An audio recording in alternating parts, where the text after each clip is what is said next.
with the Nazi theories, and the Nazis certainly didn't agree with his music.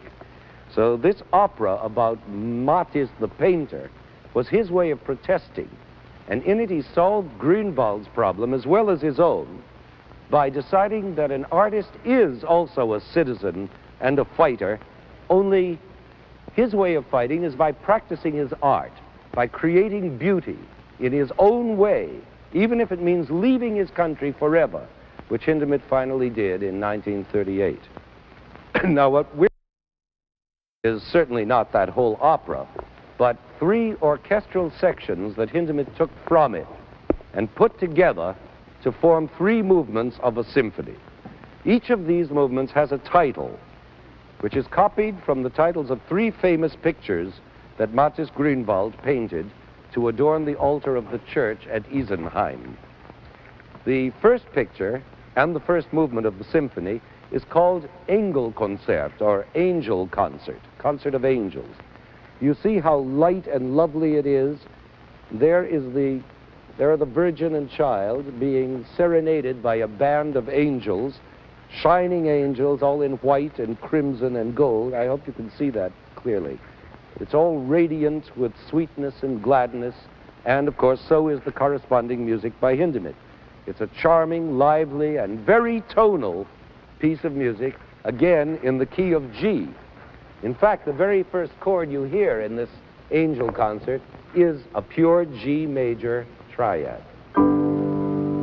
Nothing can be more tonal than that. Of course, right after that chord comes one of those cross relations we were talking about.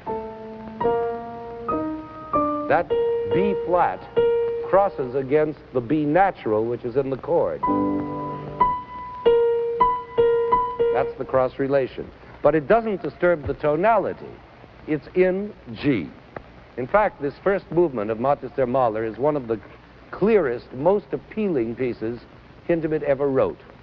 It has a lovely, calm introduction, which quotes an old German melody, Es sungen 3 Engel. 3 angels were singing. It goes like this.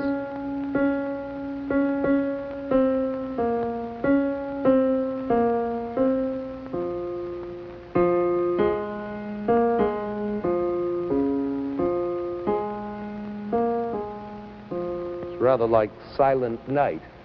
And all that introduction is bathed in the soft glow of that G major chord. And then comes the main fast part of the movement with this famous theme.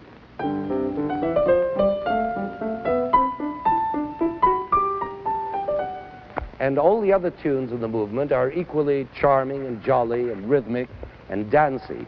The piece develops by juggling all these tunes around together in counterpoint, and it all ends in a dazzling burst of angelic light, like the Grünwald painting itself.